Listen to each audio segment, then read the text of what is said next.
Son illər cəmiyyətimizdə müşahidə olunan mənəvi böhran, ərli qadınların ailədən uzaqlaşması problemi. Son illər cəmiyyətimizdə narahat edici bir tendensiya müşahidə olunur. Bəzi ərli qadınlar uşaqsız və ya bir neçə uşağının olmasına baxmayaraq, əri ilə boşanmadan kiməsə qoşulub ailələrini tərk edir, daha sonra isə çox vaxt aldadıldıqlarını anlayırlar. Bu da ailənin dağılması ilə nəticələnir. Bu, sosial və mənəvi baxımdan ciddi düşündürücü haldır. Bu vəziyyətin səbəbləri barədə müxtəlif ehtimallar irəli sürülür.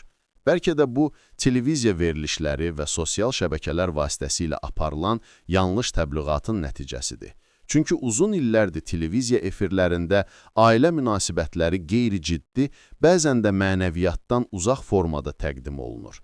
Hətta bəzi verilişlərdə ər-arvad münasibətləri şəxsi və intim təfərrüatlara qədər ictimailəşdirilir.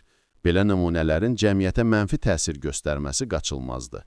Digər tərəfdən, son zamanlar gənclər arasında da əxlaqi dəyərlərin aşınması müşahidə olunur. Gənc kişilərin yaşca onlardan böyük, çox vaxtda ailəli qadınlara meyil etməsi xala kultu kimi təqdim edilir və bu da ictimai mənəvi degenerasiyanın bir göstəricisinə çevrilib. Bu kimi halların qarşısını almaq üçün dinin bu məsələyə münasibətinə diqqət yetirmək vacibdir.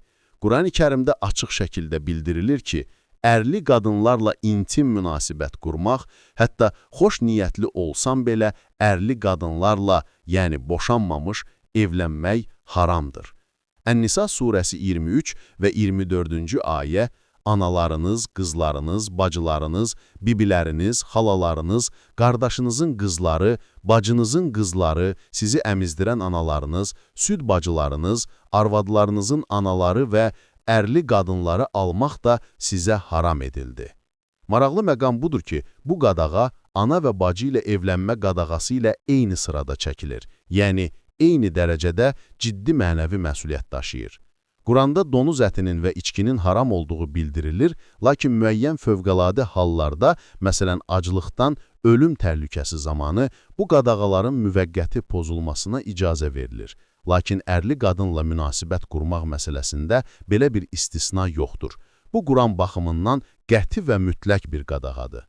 Bu səbəbdən cəmiyyətimiz bu məsələni ciddi şəkildə düşünməli, din xadimləri və ziyalılar bu mövzuda Quran ayələri ilə maarifləndirmə işini gücləndirməlidirlər. Əks halda ailə institutunun dağılması, mənəvi dəyərlərin itməsi, cəmiyyətin günah bataqlığına sürüklənməsi və sonda tamam məhv olması qaçılmaz olacaq.